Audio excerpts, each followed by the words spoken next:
So we so everyone be quiet.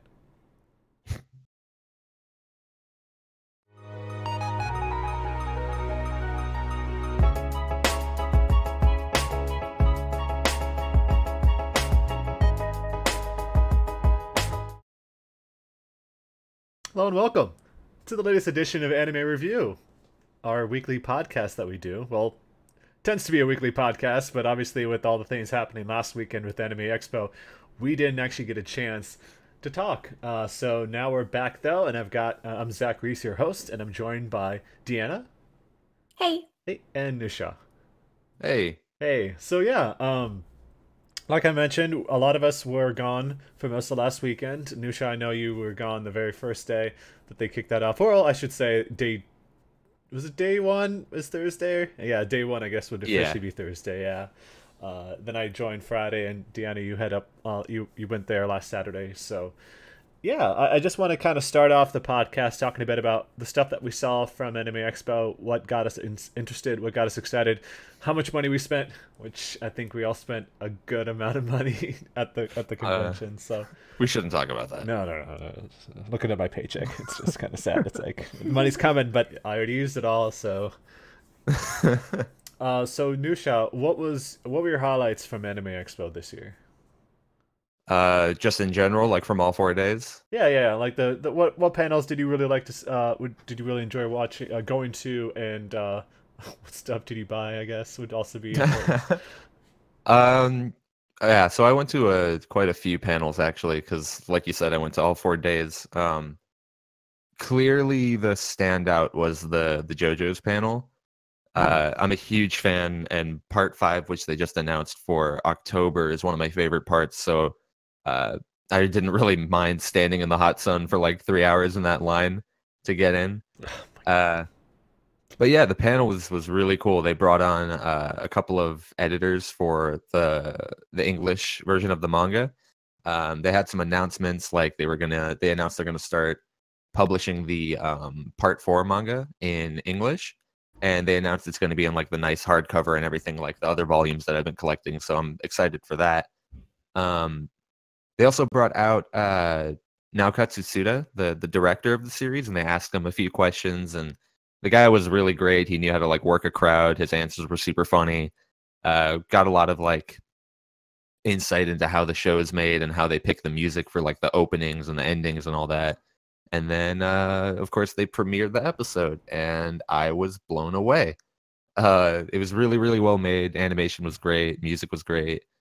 Voices were amazing, and having like a crowd to cheer during all the iconic moments and stuff like that, like sold the experience. And a friend of mine who doesn't even watch the series decided to pick it up after watching the panel. So I had a lot of fun at that. So that was like your major highlight from the event then. Oh yeah, absolutely. Yeah, I mean that you mentioned it before, but yes, California, like the rest of the country, was facing record degree weather. So we had hit about 110 degrees or so, and that's not exactly how it felt. It definitely felt hotter than that at points, because the weather here is so dry. It was definitely overwhelming. You'd be walking just across from one side of the convention because there's a lot of different panels that take place at the Los Angeles Convention Center, but there are others that happen at the JW Marriott. A lot of anime premieres and video rooms and stuff like that, all happening over in the hotel, which is across the street.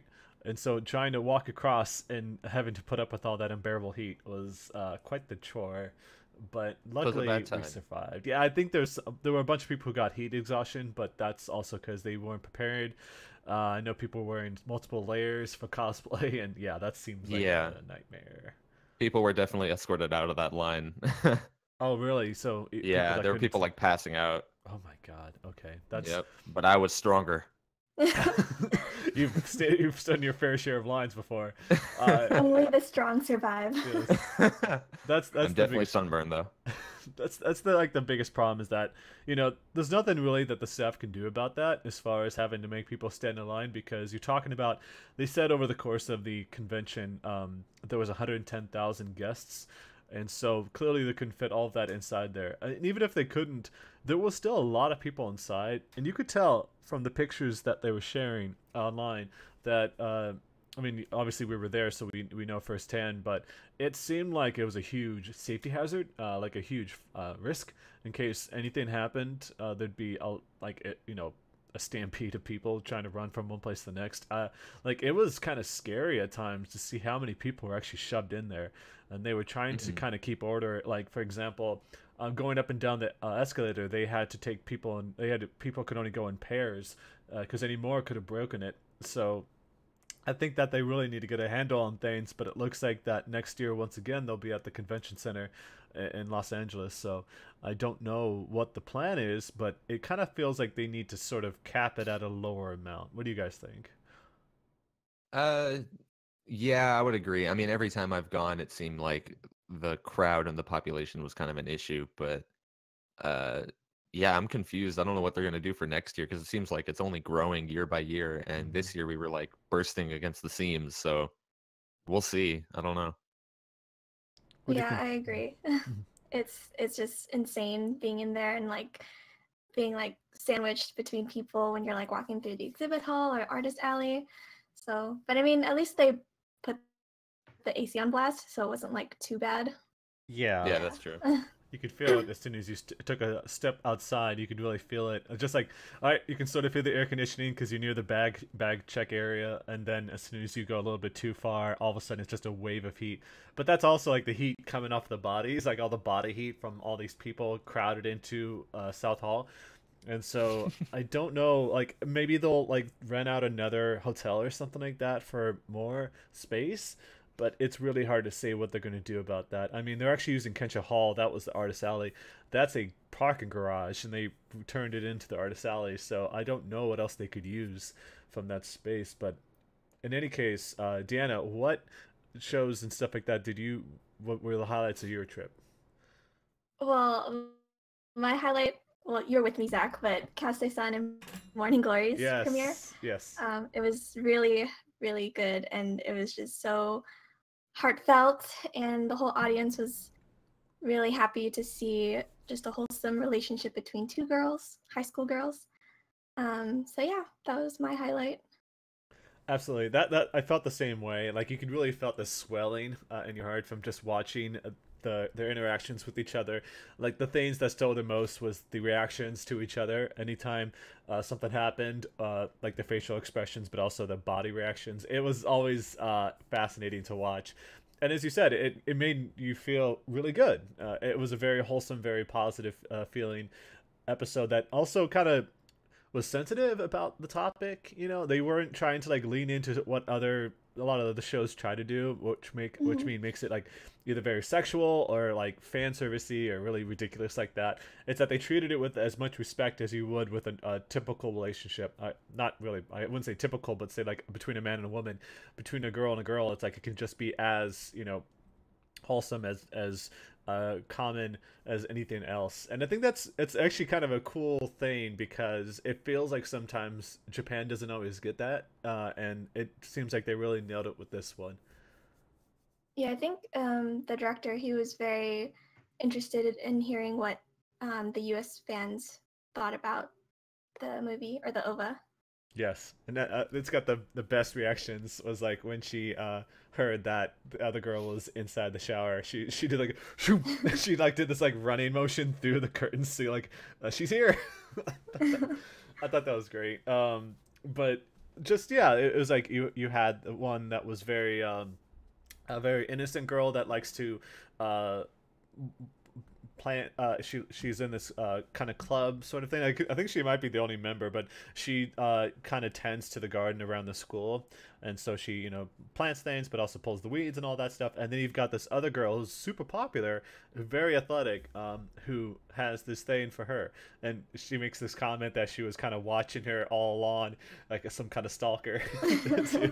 And then she was finally noticed, and then they had this mutual love between each other, and you don't really see that all too often in that the OVA, because this is based on some books, but like the whole thing was that they were already in a relationship. It's not that they were working their way towards one, although they do sort of a flashback. It's that they were already in one, and that kind of made it more fascinating that way. There's actually a music video that tells the story of them, how they met before the OVA took place. So I totally did not know that was a thing until I read it somewhere, and then, yeah. A music video. That's interesting. Yeah, yeah. I guess it was like the staff's way of trying to put it out there, like the idea before they jumped on the project. Oh, okay. I'm Yeah. gonna have to watch that after this then. So Hmm. I don't know exactly when we'll be getting any sort of like premiere here in the West, but like went also to see Makia, which is another anime that they were promoting for quite a while before it premiered at Anime Expo, and it's about this kind of this I wouldn't call it, I guess, a race of people that weave for a living, and they're kind of in this very secluded, very isolated area of the world where no one really bothers them. And that's how they get by, is that the fabric that they weave is so fine, so high class that they can sort of get by just doing that. But all of a sudden they get invaded by this entire other army, this peaceful village, and then it turns out that they want to sort of make a child. So the humans invaded. They want to make a child with one of their own, one of this other race, so that they can create like this child that will live for a long time and carry on their, their heritage, the culture, anything like that. So that's like the big focal point of the story. But one of the characters, Makia, escapes there, and then as she is escaping from all this carnage that's happened on because her village is being destroyed, she finds a child, and it kind of kicks off from there. I don't want to really spoil it because it actually premieres this upcoming week in theaters, and so in the West, by the way, in America. And so if people check out, like I think I saw like through Atom Tickets, but they're gonna have it in theaters soon. I think we're all gonna go watch it. So excited because I actually had to duck out early, about an hour in, so I could go to this X Seed panel that they were having, and it was the last time I could see a few friends. So but I left it at a really good spot. So that was definitely a highlight besides Kase-san.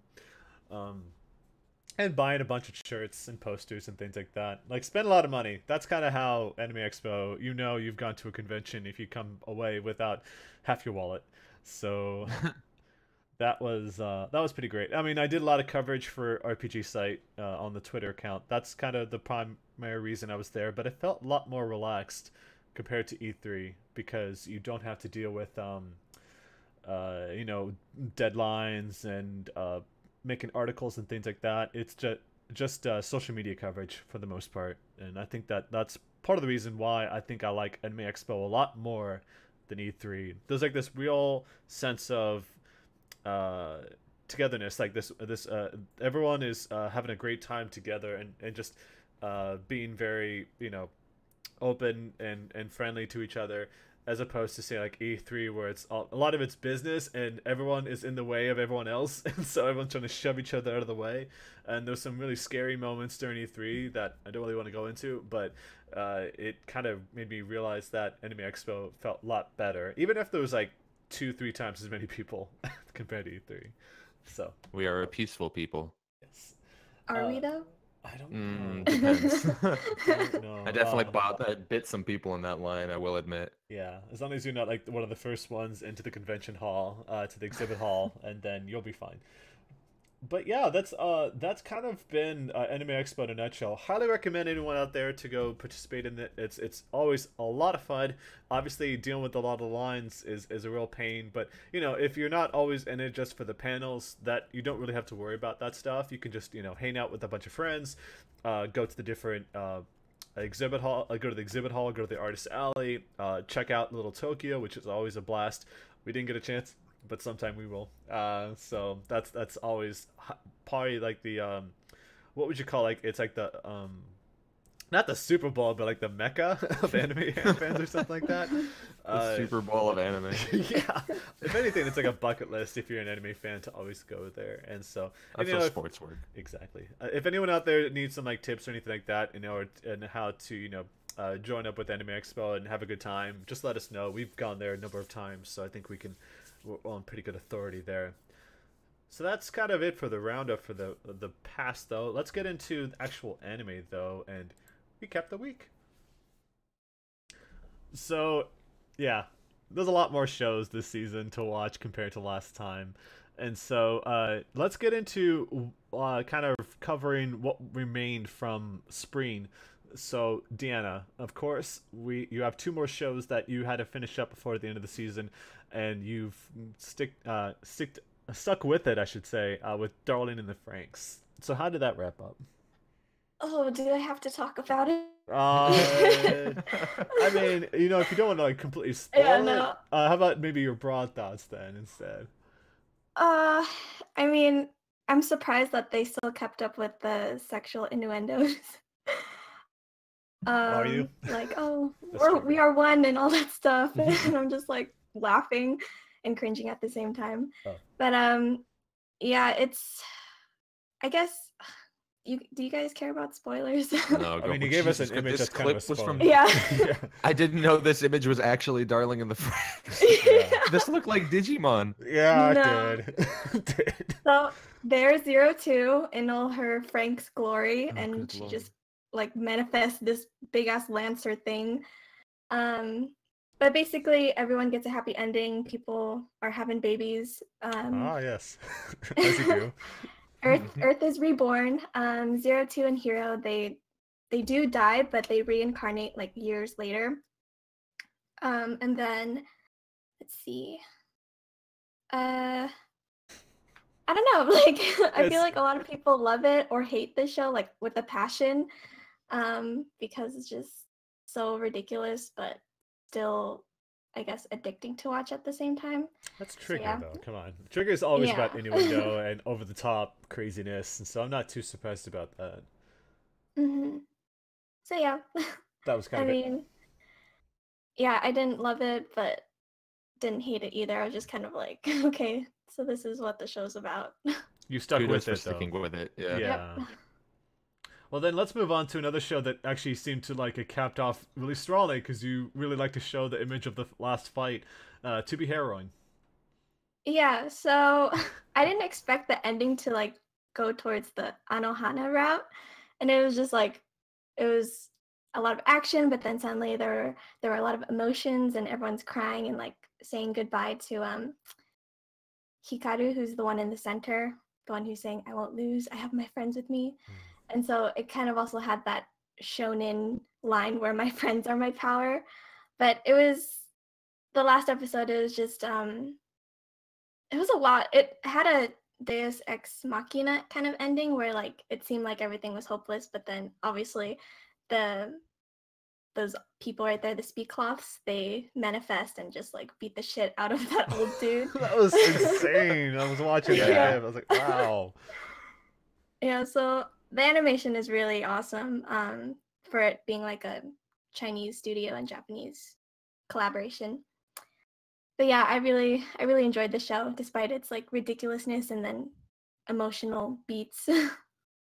Were you crying at the end of it like they were? I wasn't, but I was just like, I was just like, damn, this got so emotional. I can imagine Deanna weeping as this old man gets the shit Yeah. beat out of him. He deserves it, but it's so powerful.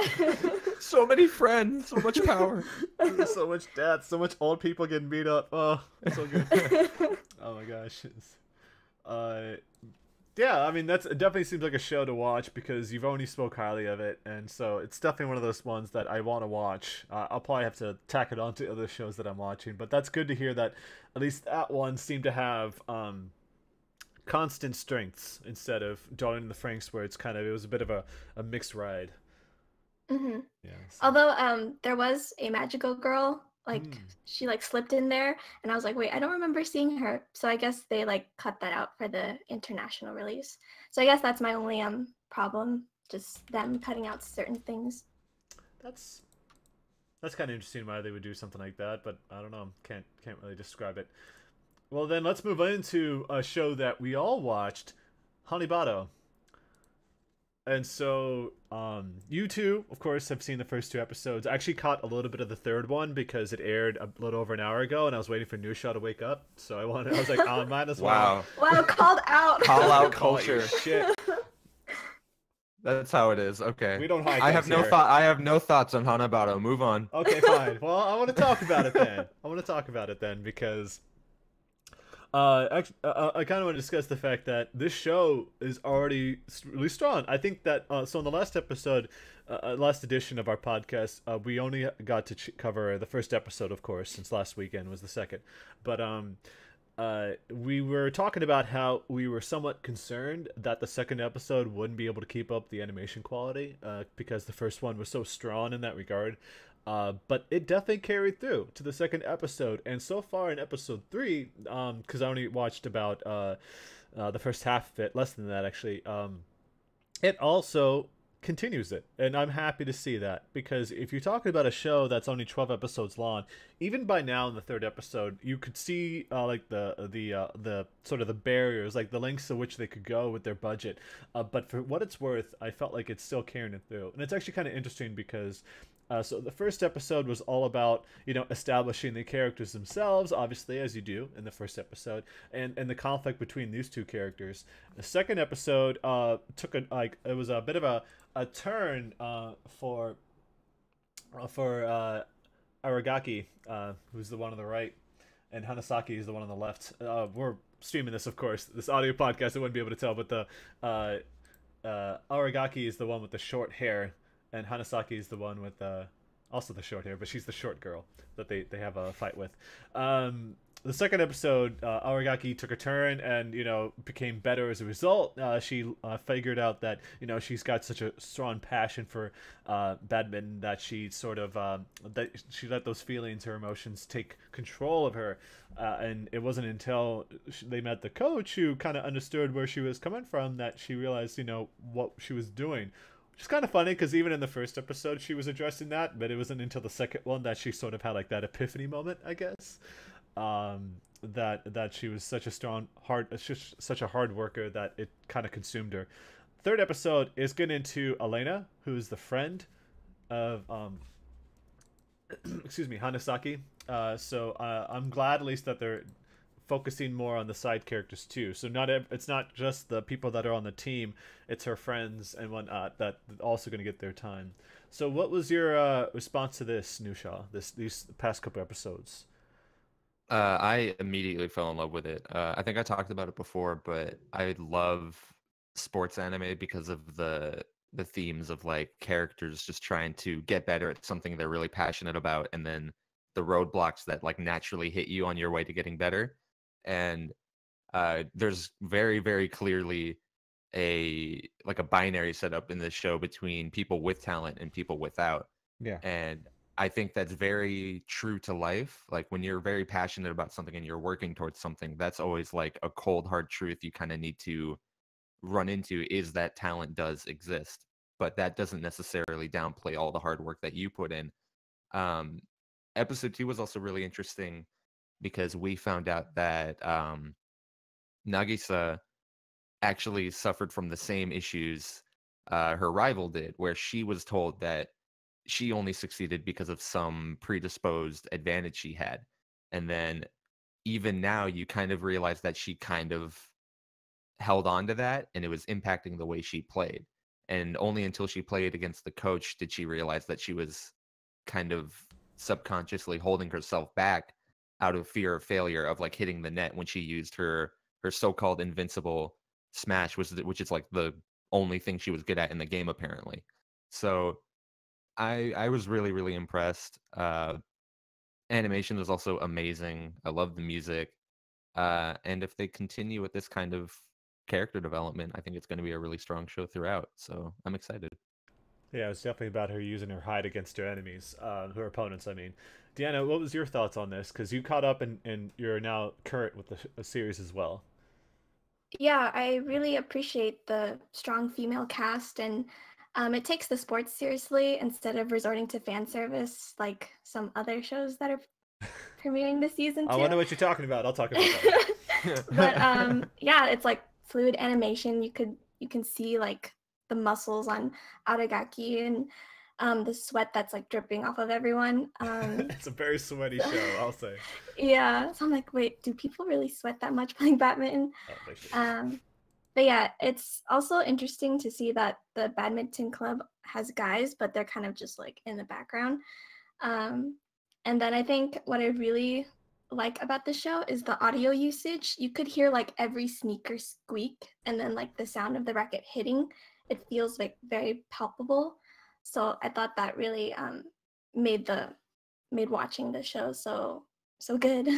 I know. It's just like the subtle movements. We're talking about animation, and even if they're like backing up or going side to side, it's very fluid and it's very impressive. And once again, like I hope that they don't resort to like copying animations and things like that going forward. But like I said, even in episode 3, it's still strong. And I don't know how long this is supposed to be. I imagine it's just Okur.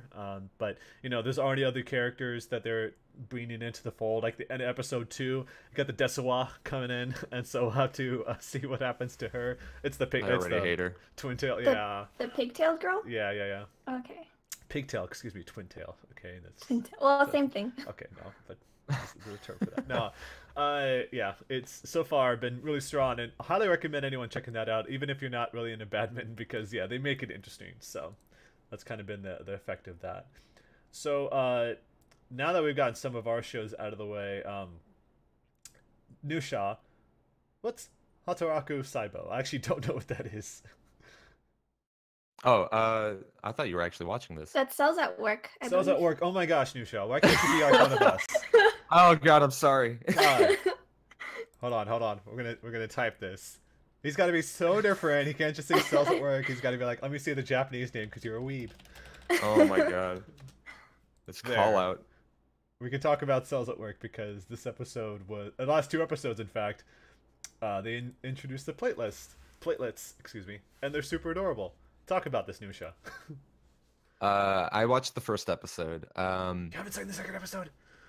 No, I didn't know the the second third? episode came out. Yeah, I did actually, a few days ago. But anyway. Oh, okay. Yeah, I watched the first one, and basically it's a show about what's going on inside your body. They basically anthropomorphize everything in your body, like from the red blood cells and white blood cells to things like platelets and bacteria and all that, and you just kind of see how everything plays out in your body, and it's pretty much just Osmosis Jones as an anime. Yes, it's kind of we saw the comparison there. So yeah, that's pretty much what the general synopsis of the show is. The first episode was just them chasing down the bacteria with a name that I can't pronounce, and you got to learn a little more about the red blood cell that I'm assuming the show is going to follow as a main character, and the white blood cell, and a prospective romance between the two.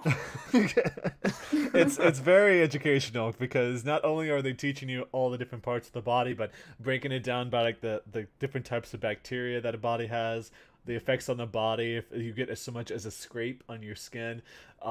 It's been kind of crazy. Just to see how deep it goes, but also going through like the different parts of the body. Deanna, you also seem to be a pretty big fan like we are on this.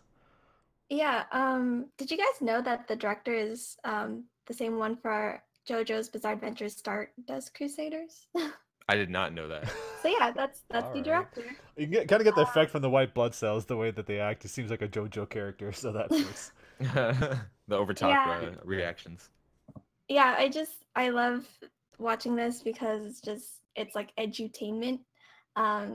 But then it's like sometimes they have a lot of text because we're reading subtitles, right? So they have a lot of text when they kind of go into so this cell does this, blah blah. So I'm like trying to read it, and then but the platelets, oh my god, they're so freaking cute.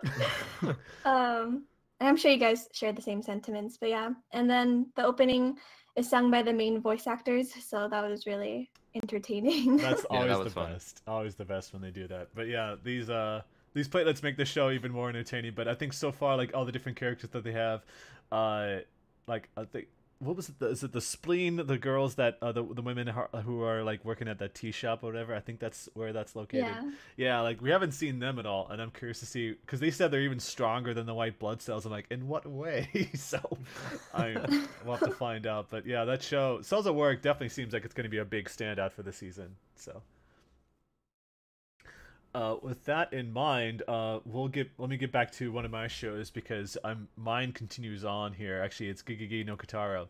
Now this show keeps taking a turn, and I don't know what to expect from that. So as you can see, people watching this, but it's this girl who's holding up a camera, excuse me, her phone that's got a picture of a girl that looks basically like a doll, like very very gorgeous, to this woman. And so the whole setup of the episode is that that woman on the left is actually a yokai that can take people and change the way that their face looks. Like I think they call it like it's like a plastic surgery kind of thing, but that's kind of what they presented it as. So she's not happy because she gets made fun of by everybody at school, and there's this really this pretty boy who's also an actor that she kind of fell in love with, and just wants to be with them. So obviously this is it's kind of laying it pretty thick, and because she hates the way she looks, and so she wants to change her appearance. It's almost a bit of a comical level because like she just opens the door to answer like some guy dropping off a package, and he's like, "Oh my God, your face!" Oh, and then like all these characters like, "Oh, look at her, she looks so ugly." It goes way beyond it sometimes, but it kind of still speaks volumes about the way people feel about themselves and how these good looks are sort of fleeting. In a way, it was it felt like it was a bit of a jab at the beauty industry in Asia, like East Asia, where a lot of kids get targeted a lot. I noticed. So this is a bit of like a social commentary with an interesting twist. I won't spoil what happens at the end, but it kind of made it funny in the way that she still accepts her new appearance in a way. But yeah, I think what really sold it was once again the character designs, because you can kind of see her face here. I think there's something about the way that these characters look that really draw me in. And the woman on the left, she becomes like this drop dead gorgeous woman that she really kind of she has this history of that she really fed into that, like she was so obsessed with the way she looked that eventually I think she like her products that she used, like it killed her, and so she continues to have this thing where I'm gonna be this a beautiful woman, but I'm gonna take it out on these other women, I'm gonna steal their faces. It goes kind of crazy, so I really like it. We're up to 15 episodes, still don't know how long it's gonna go because classic Gegege no Kitaro, it can go anywhere from like 20 episodes to like 60, 70, 80, so I guess we'll find out. But that continues to be a bit of a highlight there. Nushaw, did you want to talk about Planet With? Yeah, sure. This show was an absolute trip. Basically, I originally got into it because I really like the mech designs, like the one that we're showing right now. It's like a cat mech, and I really like the way it looks. So I was like, okay, I'll give it a shot. And so basically the story follows this character Kuroi, and he starts off by having a dream where there's this giant creature, this dragon in the sight, and or in the sky, I'm sorry. And basically he sees 7 heroes who are like clad in this light go off to fight the dragon. And then he wakes up and you realize that he's living in a home with basically an adopted family, which is made up of a maid and an anthropomorphic cat that he affectionately calls Sensei. Okay. Yeah, Nice. exactly. There's a lot of loops here. He treats it like it's nothing. We're kind of left to assume that this is just normal in the world, I guess. And then he leaves and goes to school. And you find out that he doesn't have very many friends because he transferred. And his only friend is the class rep, who kind of empathizes with him because she didn't have any friends either when she started.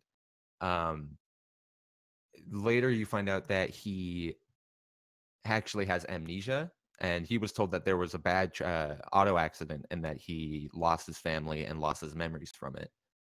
And then just as he's explaining that, the school kind of has this emergency announcement. They notice that there's an unidentified flying object in the sky, and there are multiple around the world in different towns, and they basically resemble like these flying stuffed cats. What? Okay. Yeah, exactly. It's And a any Ghibli movie or something? yeah, kind of. And like any kind of missile or weapon they throw at it turns into like stuffing and disappears. Okay. And there's a lot of weird stuff in this show. And then just as those things are attacking you, the news starts picking up these 7 people standing ready to confront the creature. And you notice that it's the 7 heroes that Kuroi saw in his dreams, who were like clad in that magic light. And they fly off and they like get in these mechs and just start fighting this creature. And then he gets a call from his family, the maid, and then they tell him that he has to go stop it. And you think, oh, they're gonna go fight the creature, but then she tells him, no, the people you're supposed to be stopping are the 7 heroes. And so that was a kind of like neat little twist. And then basically what happens is he's told to stop these heroes, and then he confronts one of them after that big battle goes down, and fuses with the cat man. Okay. And, That's what and this is.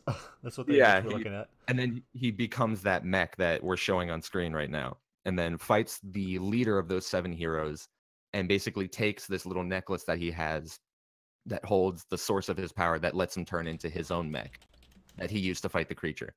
And then the episode kind of ends with him holding it, and then he has these flashes of memory, and suddenly this like carefree character, when he holds this thing and remembers some of his memories, starts getting like really angry. He gets like enraged, and then he swears that he's going to take down the rest of these heroes. We don't know what he's learned as the audience, like what he's learned from picking out this necklace, but there's something that happened in the past that he now is trying to take vengeance out for. And that's kind of where the episode ends. And like, it was kind of a cluster. There was so much stuff going on. Sounds like it. Pacing was kind of weird, but I'm not gonna lie, it kind of interested me because there was a lot of mystery behind it, and the character's reaction at the end where he suddenly just started getting like enraged and he swore that he was going to take down these 7 people. I'm really interested to find out what happened. And so that kind of like mystery and how that unfolds is something that's probably going to keep me watching for a few more episodes, and we're going to see how that plays out. Yeah, that looks pretty interesting. I like the look of the mech itself. Like you said, it's like a cat mecha thing. It looks kind of nuts there. So, Yeah. I might have to give it a watch myself because I'm kind of into the way it looks. So now that I know exactly what that is. Yeah, it's not bad. Also, someone in the chat is saying y'all should describe an anime badly, and I think I just did. Yeah, we can't do it well, so let's just do it badly. That's another one of those shows that I think we'll probably have to be checking out more of. I'm not too sure because I already dropped a show. I dropped Island. I immediately didn't like it from the first episode that I spoke about it. So I was like, Really? Yeah, it I don't know. There was something about it that just turned me off completely from that show. I don't know if I'll go back, but the other show that I might not go back to, maybe I will. Harakano Receive, which is the beach volleyball anime that's out there. Yeah, someone saying Island was not good. Nope, it really wasn't. I think it's because it has that same problem that they had with Grisaia, the anime, in that they're trying to fit all the stuff in this extremely long visual novel into a single anime. I might actually, because they're actually localizing the Island visual novel, Front Wing is, sometime this summer. And so I might just play that and then go back and watch the anime. Yeah. You're supposed to give it an anime 3 episodes. Yeah, I know that's the typical thing, but honestly, like, I only have so much free time, and if it means skipping one show, I don't mind it so much. But like I might play the game and then go back and watch it. Harakana Receive is super lighthearted, but it also really leans into the fan service, as you might expect. A lot of shots of people's butts and their chests, so it's definitely one of those. But it also has a lot of lighthearted humor, and so I might check out the second episode that's already out and see what that is. So yeah. Yeah, I'm not going to ingest what it just said in chat. But yeah, it's something I'm actually curious about here and see what happens. So you can call out people, but you can't be called out. No, shut up. So yeah, that's just another one of those shows that I want to take a look at. So Deanna, getting back to your list that we've got here, let's talk about Gintama Silver Soul 2. It feels like it's more Gintama because that show's been going on for about 900 episodes. But has this been better so far?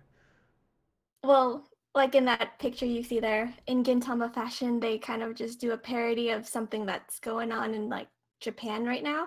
So I guess it's a parody about a Japanese variety show of people draining lakes or something. Why? Yeah, so yeah, that's how the episode started, and it's like, what the fuck is going on? But then it's like, oh, Gintama's back. So yeah, I'm just so happy that it's back and that the opening is done by Spy Air.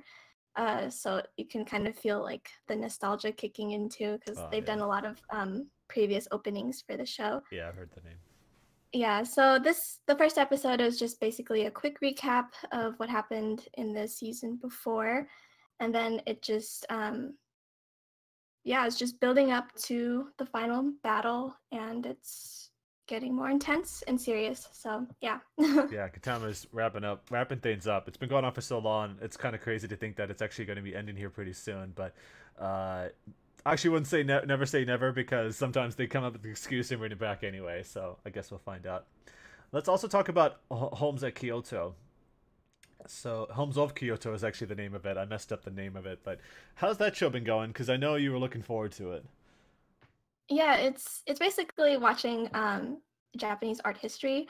You get these two characters, Holmes, the dude right there, and Aoi, the high school girl. They're working at an antique shop, and they kind of they do appraisals, so they find out whether like certain antiques are counterfeits or not. And then it just goes into this like different art direction where they talk about the history of that antique and then like why it's so valuable. So yeah, it's I'm not sure if it's gonna try to focus on just the antique history, or if they're gonna like go in the romantic route, but we'll see. Yeah, actually, that leads into a show I'm watching right now, High Score Girl, which is basically it's about a boy who his only redeeming quality is his ability to play video games or arcade games specifically. Like he's terrible at all these other subjects, but he's really good at this particular thing. And then while he's doing so great playing Street Fighter 2, because this was back in the early 90s is when this takes place, there's like this super popular girl who has a huge fondness for arcade games herself. And so because of the fact that she kind of wipes the floor with him, he gets really upset. But then she starts to like follow him along and play all these different games and beat him at it. So she's got like this big chip on her shoulder, based on that. It's kind of weird because you can't really tell from this image I'm showing on the stream, but this is completely in CG. It's done in a way in that you can hardly tell that that's the case. It's actually done pretty smartly. Like the way that the angles are presented, like it's CG, and you can kind of tell like when they move around and stuff like that. It's clear that they're using one of those CG models that you would use if they're running out of a budget or something like that. Although I don't pretend to know like how much work goes into a CG model anyway. I'm sure it's just as difficult as a 2D one. But it's still a case where the way that they frame each shot, it's almost like it's completely 2D, and I like that. It's almost, I don't say it's like Guilty Gear Xrd style to it, but it definitely, you can tell that unless they film it at a certain angle, it still feels like it's a traditional animated show, and it's kind of cool because, as you said, you know how Homes of Kyoto, excuse me, was talking about antiques, the history of these antiques. That's kind of the way that this show presents itself as well, and that it goes into like the history of video games, almost like Dagashi Kashi is about candy. It's about arcade games in this way, but it's also kind of weird because it also has like these weird impromptu ads. It makes it feel like the only reason they got some of these games in here is because Capcom said, okay, you could have them only if you advertise the Street Fighter collection. And so there's this part where it's like, oh yeah, you can pick up Street Fighter collection. It's got all these different Street Fighter games, and you can play them in one. It's like this anime is set in the early 90s. They're talking about something that came out a month ago, like a couple months ago on PS4. It's kind of like this a little bit jarring, but it's also kind of neat in that they talk about like in Street Fighter, like these different techniques that people have, which is like cheap throws, which means using like light attacks to get in close and then throwing somebody. Turtling, which means just kind of like hiding out, defending before you can like sneak in some hits there and there. And alchemy, which is like this Final Fight reference about if you time your button presses just right when you're about to hit a barrel or something like that, you can get special items that give you 10,000 points. And so she was trying to beat him in points because they were both going to beat the game anyway, and so she wanted to hold that over his head. So it gets really really deep into video game mechanics, which I kind of appreciated. And then like with the style, I kind of dug it as well. It's it seems like this is a lot of over the top things as well. Like, these two kids were beating this couple, and they were insane. It's like, oh, I can't believe it, you beat me out, and then they just want to like pick a fight with them, and it gets kind of out of hand from there. So, and there's like the one woman who runs this candy shop that has these arcade machines that these two characters are playing, and she's like this witch who's like, unless you spend money, you have to go. And it's like in the middle of like this torrential downpour, and she's just had this evil face on. So you can tell like all of the characters are going to be really over the top, and I think that's kind of the draw for that. And I'm curious to see how this will go from here on. So if anyone likes video games, I recommend checking this out because it's kind of cool, and some of the characters have some weird quirks about them. So It already sounds better than gamers. yes, oh my god, it's way better than gamers. It's not better than no game though. But that's just how I kind of miss no game. So let's move into the next show that you're watching, Deanna, then, since you've got quite a list and we want to make sure that we get through them. Let's talk about Free Dive to the Future. The abs are back. God, look at the abs. Even more abs because we got new characters. But yeah, it's so nice to see Haru, the main character, his development since season 1. But with Free, the series, it kind of has like this weird structure where they have a bunch of movies. Like there's a movie that focused on Haru and like some other kids in middle school, which actually leads into the current season and why like they split apart and all that stuff. But yeah, this season they're in college and they're still swimming. And yeah, it really feels like summer finally started. It's definitely a summer anime for sure. So that's it's the third season, right? Yeah. Yeah. So that's going on right now. But if you want that gorgeous Kyoto animation quality, that's definitely there for you. Then let's move into Banana Fish. Then I know both Deanna, you convinced Nushaw to watch it as well. So let's talk about it a little bit here. This is based on a series that's lasted for, it's been like the 70s or something like that. Is that it? Or 80s, yeah. Mm-hmm. So tell me about Banana Fish. It didn't premiere since last we spoke, did it? I mean, it did premiere, but it wasn't around when we first had the first podcast, right? Yeah, it the wasn't. Previous one. Okay. All right. So tell me about this show.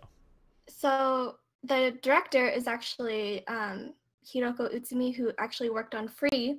So she moved from Free to this. But it's it's categorized like as a shoujo, but it's also like a crime thriller. And I guess it's like a shoujo because there's like a queer romance, but it's not really like the main point of the story. Like it's all about crimes in New York and this like banana fish drug that the mafia boss is like trying to get back from Ash, who's the blonde guy right there. And yeah, it's just there are a lot of dark themes, and I feel like there should be a lot of content warnings with the show. So if you feel uncomfortable with like Blood. Blood. Pedophilia? Yeah, pedophilia. Oh my gosh. Yeah, it Oh my goes gosh.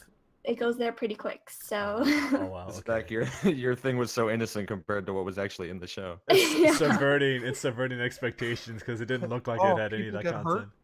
Yeah, but what the anime changed was that it's taking place in modern day, so they have cell phones and stuff, whereas the manga, of course, being in the 80s, like they had like old computers and all that stuff.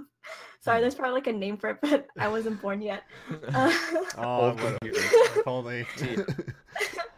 But yeah, I think people who did read the manga, like that was the only jarring change that they felt was probably it might not work in their favor. But yeah, like I'm glad to see that there are like people of color background characters, like Black people who are actually portrayed in an accurate way and not like caricatures. Yeah, that's the biggest but problem I then think with that show. It's also unrealistic that you have a white teenage boy who's like the leader of these gangs that are very like, Black people, Mexican people and all that stuff. So you kind of have to like suspend your belief and whatnot. Yeah, that's the suspension of disbelief. That's the biggest problem you have to Yeah, deal with that stuff. yeah. So that show looks really cool, and I'm going to be I have to be I think I've been convinced to watch it as well, not because of the content warnings, but just based on its approach. Nusha, have you watched Banana Fish yet? I did, yeah. I watched the first episode. I was kind of impressed with how much I got into it. I think they did a really good job. I think Yeah. they did a really good job of setting up Ash as a character that you can really root for. Like they portray him as like this grizzled badass, but then they kind of give him his save the cat moment where you also see him kind of be like a sweetheart to Skip, or you see him go easy on his gang mates who ended up killing someone when they weren't supposed to. And aside from setting up a strong protagonist, I think the animation is also really well done. There was a fight scene in a bar, and it was really dynamic, really kinetic. Like you felt weight behind everything they were doing, and it wasn't like this crazy, bombastic like anime fight. It was like a very grounded, real like bar fight, and it looked good. And so if it keeps up, I'm gonna be excited to check out the rest of it. Well, speaking of shows to check out, I'm actually kind of ashamed a little bit because you have an anime here that I said I was going to watch, but I totally forgot that I had it on my list. It's Sasoriku no Tenchi. It's the one with the guy named Zach with the bandages in the site, and I totally forgot about Oh, that show. yeah, I could have sworn that was gonna be like the first thing you watched. You seem pretty into No, it. yeah, I was. I totally forgot it was on my list. So, how's been your how been your feelings about that show been so far? I really like it. You I'm a did not huge give me an fan. image for Satsuki no Tenchi, by the way, so I'm gonna. I thought you watched it. I'm sorry. Continue. I love the voice actor for Zack, Nobuhiko Okamoto, I think it is.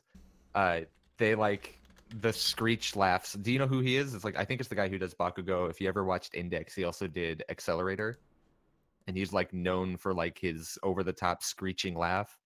Oh yeah, And that guy. Yes. yeah, exactly. That's all you need to know, right? And right off the bat, like he fits so well with Zach, one of the main characters. Uh, I was kind of interested. I didn't know. Zach, are you familiar with it at all? Did you play the game? Of what game? I'm sorry. I think it was a game before it was an anime. Satsuriku no Tenchi. No, actually, I've not heard of it before now, honestly. Oh, okay. So I can't. I okay. From the PVs and stuff like that, it looked like the main character Rachel was going to be like the oh, I have no emotions, no feelings, whatever, the entire series. But you actually get to see her start as a normal girl. Like she wakes up in this strange area where these murderers are trying to get her, and she has these very realistic reactions to that happening. And then due to something happening, I don't want to spoil it because I know you guys or Zach's gonna watch it. Yeah. She then becomes the character who's kind of like emotionless and like has to in the PVs like she's asking for death, and to see how that happens is very interesting. Um, they definitely have a very clear cut path with how it's going to go. They have like the floors and the different murderers that they have to face on each floor, and I'm excited to see how each one brings their own little spin to this series and how they're going to try and kill this character. And I'm Cool. also really interested in how Zach and Rachel are going to develop their relationship, because it seems like they're already beginning to kind of learn more about each other and relate with each other. So I'm interested to see that. Yeah, man, I really want to. I really have to watch it. I'll watch this after the podcast, but it looks fascinating, and I really do want to watch it. And so, yeah, it. I wouldn't say it's like it kind of reminds me of Dead Man Wonderland, and that they're trying to escape from this prison. That's kind of what it reminds me of, because that's the whole thing. They're starting from the basement and trying to escape from this giant tower of death. Yeah. So, looking forward to checking that out, and then we can talk more about it next week when we see the second episode together. So, looking forward to that. Let me talk about before we get into the last couple shows that we've got here. Let me talk about Chio's School Road. So, this show is if anyone's seen Nichijou, that's kind of reminds me of like the daily lives of high school boys. That show too. That's kind of where it goes, and it's pretty funny. I'm having a really good time watching it. It's about this very like socially awkward girl who's named Miyamo Chio, the girl on the left, the orange-haired girl. She's constantly monologuing, which is also kind of enjoyable.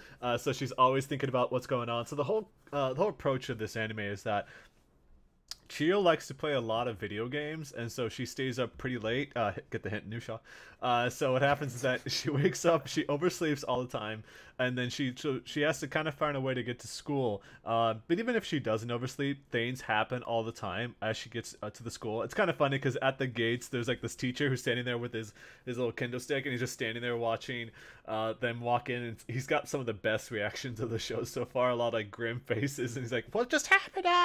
So it's a lot of the reactions basically sell it. There's plenty of silly moments and misunderstandings and things like that. It kind of reminds me of Gebu, which is Survival Game Club, or Gabriel Dropout, which I guess it makes some sense because the main character is voiced by Satania, who's in Gabriel Dropout. But all the characters have their own personality quirks that make them interesting for their own reasons. But yeah, it's definitely not it's not like a typical 4-panel manga or anything like that. I forget what those are called, like the Koma, I think. But it's got some great moments so far, and the voice acting is top notch. Like there's this moment in the first episode. I forget it's the first or second. I think actually it's the second. She tries to take like a shortcut through an alleyway and comes across this gangster, and he's just kind of hanging out there on a stoop with his motorcycle, which is pink, which is kind of funny. And so she's like quietly judging him as she tries to sneak around him. But then there's this part-time businessman who's trying to get around at the same time, but she accidentally like taps her leg, like kind of hits the exhaust pipe when she's trying to get around it, so she burns herself. And so the gangster, he gets upset and lifts her up, and when the other guy tries to make a run for it, she accidentally like reaches her arm out and like knocks out the gangster guy with her elbow. And so she when she tries to get away, she knocks over the motorcycle on accident, and so she's like scared. She doesn't know what she wants to do. And so what she does when the other guy wakes up, she like takes like this really like tough looking position on top of the motorcycle, and then she pretends like she's like this really hardcore like tough girl called Bloody Butterfly. That it's actually her online handle that she uses in video games. So it's kind of like a lot of those types of moments. And like in this image, she pretends she's like Ezio from Assassin's Creed too, from some of the different things that she does. So she incorporates her video game knowledge in some weird bizarre ways. So if anyone's looking for like a really funny off-the-wall show, like I said, so far it reminds me a lot of Nichijou, and it's got the people singing the theme song like we talked about before that we like. That's also in this, and I like I said, so far it's been great. Animation's up there as well, and it's got some really funny moments like that. So definitely recommended. It's probably going to be a real standout for me this season. So the last two shows that we're going to talk about, we'll save Academia for last because we're all watching that. I've not seen this episode, but Sirius the Jaeger, which is the new anime from Bones, the makers of Full Metal Alchemist. I don't think none of us saw the premiere at Anime Expo, right? No. No. I think they won. But Deanna, what was your thoughts about the first episode of Sirius the Jaeger? So it's got that vampire versus hunter storyline. Yeah. I don't know, it's nothing original, so I'm curious to see how they're going to try to differentiate themselves. But it's an interesting setting. Like, I guess it takes place during the Taisho or early Showa era. And then you've got this like group of Jaegers who are from like different parts of the world, and they just hunt these vampires down who are kind of like hidden in society, but like feeding off of humans, you know, that typical story. Yeah. And then like this group, like they go to Japan, and you know how convenient that these people are fluent in Japanese, you know. So yeah, they go there because I guess some of the vampires have been migrating there, and it's pretty interesting so far. I'm not sure how like where it's gonna go, but the action sequences it's pretty strong. Interesting cast, and pacing was pretty balanced, I would say. What's your thoughts on it so far, Nushaw? That was actually when I didn't watch because I overslept. Oh, okay. Well, fine. All right. So yeah, I'm gonna watch it, and I want to talk more about it. But yeah, I mean, if anything, I think that's kind of the feelings I get from some of the other Bones anime, is that they're not always original, but they're always kind of interesting in their own way. What was it, like Blast of the Tempest? That show was it Blast of the Tempest? I forget it's called. What was the one that was about the sorcerer that's like stuck on an island, and those two guys. Yeah. Blade of the Tempest, I think it was, right? No, you're right. Boss Oh, of Tempest. oh, okay, Yeah. yeah. So that I couldn't stick with that show because after a while it kind of wore on me. Like that and Bungo Stray Dogs, like it kind of wore on me after a while. But I hope Sirius the Jaeger kind of turns that around. But that's it has a cool style to it, and maybe with additional episodes, it'll sort of set itself apart instead of as you said, it's not entirely original, but maybe it'll set itself apart that way as we go on because always the animation's always on point, if it, at the least. So. So let's wrap things up there with this section by talking about My Hero Academia, which is another crazy episode. So the last episode that we watched, because it had to take a week off, that everyone has been moved to like this all dorm system in order for the teachers to kind of keep their eye on all the students so nothing happens to them. So all the students in this class are living in the same dorm, and so it's kind of hard to explain exactly what happens in this episode, but it was kind of funny. It's that so they're trying to earn their licenses, and so in this episode they actually I don't remember if we talked about, no, we didn't, we couldn't have. They're trying to develop their ultimate move, so they can have to come up with not just the move itself, that kind of the thing that kind of maximizes their personal abilities, but also come up with a name for it, and you get some weird, funny things about that as well. But I love it. There's a couple great standouts for this episode. One, that All Might tries to be the teacher, and teaching people what they need to do, but then all the while that he's got like this book in his back pocket that's like easy teaching for dummies. So he still got his own charm that he just doesn't know, he doesn't get it, and it's funny that way. I will also say Hatsume, a great character. She's the one that is developing all the different equipment and outfits and things like that for the students, and I think she was another great character. That she's the one that caused like this explosion that I'm showing, that I used the thumbnail for, this bomb, and you can just see Deku just letting things go. He's just letting it go. He doesn't care. And it was a great time. My Hero Academia continues to be an amazing show that every episode makes me enjoy watching it more and more. What's been your reaction to that so far, Nushaw? Again, this is one I missed, but Oh I read my it. freaking god! Of all the shows, but you I missed, read it. I read it. So you I know were what awake happens. yesterday, weren't you? Like at 3, yeah, but I wasn't home. Oh my gosh. Okay. Okay. Yeah. This is actually a really important moment for Deku because this episode covered shoot style, right? hmm Okay, yeah. What? Okay. The like moves. Yeah, exactly. Because now you get to see him kind of start to come into his own. He's not just blindly following his role model. He's kind of developing his own way of using this gift that was passed down to him. And there was also that nice little like passing of the torch moment where he has to protect All Might now because All Might is now retired, and now he only has to commit to just teaching Deku. And so I think this was a really important moment for both characters, and it was one of my favorite moments in the series. I just can't believe Mineta got more lines in this episode. Oh yeah. It's like, why are you talking? Shut up. Yeah. Enough. Yeah. What was his like special move? Just like grape brush or something? Yeah, like that's that? exactly. Yeah. He talked about. It's weird because like you've got this weird thing where it's like you got Hatsume, who's, you got Hatsume, and then you got Mineta. Like there's two different characters that it's kind of hard to say, but that they are weird in their own particular way, I guess. And you know, Quirky, if you will. Quirky, yes. She's super obsessed with the stuff that she makes, and to the point that she takes full advantage of other people in order to further her own agenda. And then you got Mineta, who's just still an asshole, and I still don't care for him at all. I just don't, man.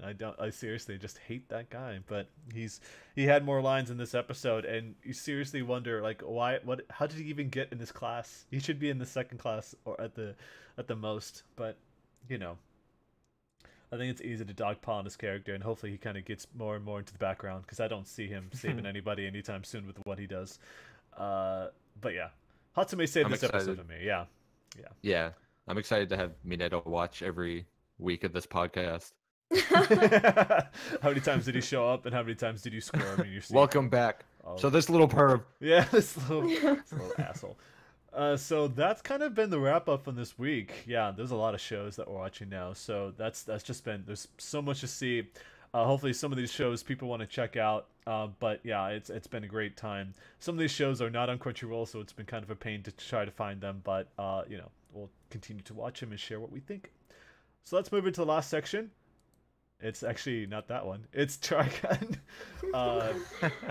Trigun episode 3 and 4. Like we said a couple weeks ago, because of Anime Expo, we were only going to watch 2 episodes. Nushaw, did you watch Trigun? I did, yeah. Oh, okay. We got something out of the way then. Got something for you to talk about. Yeah. So the last 2 episodes kind of covered some of these interesting moments in that. What was it? The first episode, the episode 3 was about this former legendary gunsmith who's down on his luck, and because something happened to his family, and so he kind of loses his will to help people out like he used to. He does some charity work here and there, but for the most part, he's not really the person he used to be. And that's kind of describing the world where this entire anime takes place, where like the worst of the worst are brought out, and everyone is, like I said, down on the luck. So yeah, now that this former hero is becoming town drunk, it's been kind of this like depressing reality of what people are going through, and what is clearly depiction of the Wild West.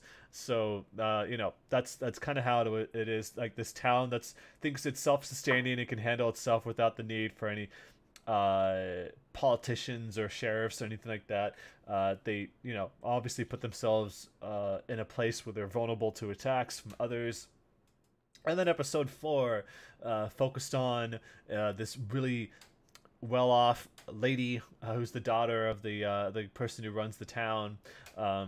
And because she's got like these deep pockets, that she thinks that she can get away with everything, but she's a lot more innocent than that. She just loves playing card games.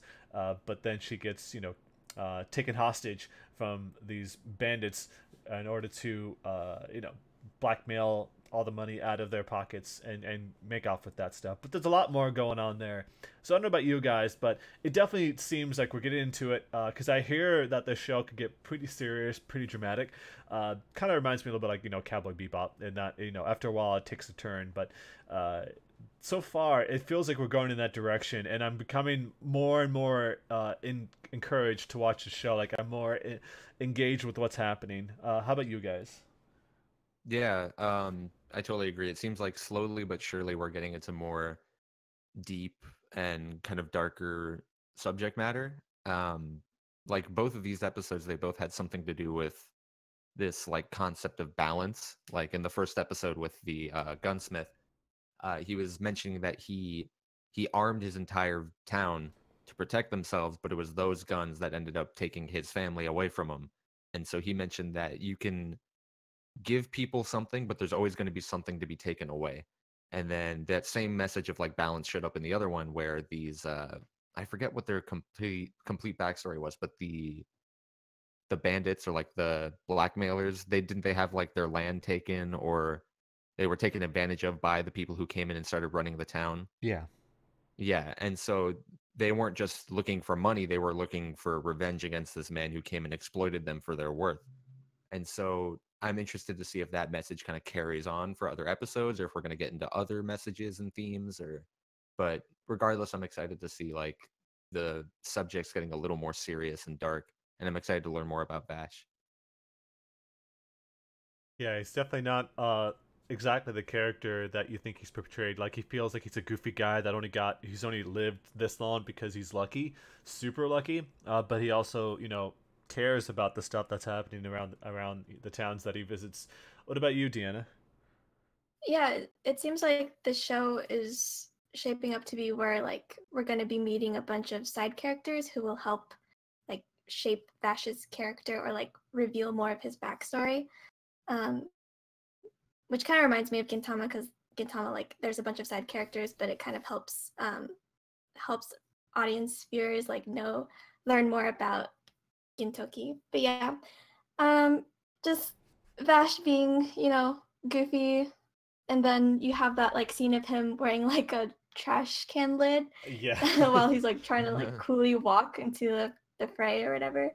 And something I noticed with these past 2 episodes was Meryl and Millie, they've been hostages, and I was kind of like, waiting for the moment when they would actually use their guns. And I was so happy when they did. I was just like, yes, finally. Like, she's got like a billion guns or something. Yeah. So, yeah, it's looking to be a good show. Yeah, it definitely feels like they may be insurance women, but they're also super tough. Like a lot of the ladies here are your typical like uh maidens that need rescuing all the time. I mean, surely obviously the episode 3 had that as episode 4, excuse me, had that. But even then she felt like she kind of understood what was happening a lot of the time. She wasn't like innocent, aloof, stupid. So with the insurance ladies though, they understood, and they obviously can handle themselves in a fight. So I enjoyed that quite a bit. And yeah, it's like I think like early on when I was first watching the show, I was like, I don't know if this really holds up, because that's the question you always ask yourself when you watch an old anime. It's like, sure, it was great back then, but now with all the different shows that we've been watching so far, I mean, we just got done talking about like a dozen shows, if not more, that we sometimes get a little bit jaded, a little bit like too focused on what current anime is capable of presenting to the audience. And then Trigun is a show from 20 years ago, but it's so far been super entertaining. And yeah, I want to know more about these characters and get to know them on a deeper level, and hopefully they go through the histories of them, the backstories more, because even like episode 4 with the bandit that talked about the fact that his family basically took this land that was barren and turned it into something that was, you can use, you can build up something with, you can build vegetation, you can build crops, you can do all these things with it, and then this guy swoops in and steals it all from them. He's obviously got an agenda to deal with, and so I really appreciated that. And I hope that we get to see that guy more, and some of these other people that we've come across in the past too, like that lady from the first episode. Would be cool to see her again as well. So think that's about it. Is there any final thoughts you guys want to share? Vash's awful beatboxing and dancing. Yeah, what was that? He had earbuds in. I was like, wait, what time does this take place? He's got earbuds. Yeah, he's got in his weird face that when he purses his lips. I kind of got disgusted watching that. They actually show that in the opening, and I was like, wait, what is that? And then it plays in this episode. I'm like, oh, got it. I've actually seen that image that gif of him dancing so many times. I was like, oh, that's where it's from. Okay. I loved it. It gave him like a little bit of quirkiness. Yeah, and I like the fact that he was just kidnapped, and it wasn't because he had a plan. It's just because he's stupid. That's all they said. And it kind of gave me an idea of what sometimes he doesn't know what he's doing, clearly. But yeah, looking forward to seeing. We'll be checking out episode 5 and 6 for next week, and so people are watching along. People who don't know, Anime Rewind is kind of our anime book club, and so if anyone wants to follow along with us as we watch this show for the first time, all of us have never seen Trigun before, and so we'll be watching episode 5 and 6 for the next podcast that we do, and of course we'll recap all the shows that are premiering this upcoming week and the new episodes as well. So once again, I want to thank Nushaw, Deanna, being a part of this podcast. And I'm Zach Reese. I'm your host, and catch us next week for yet another edition of Anime Review. Bye, everyone. Later. Bye.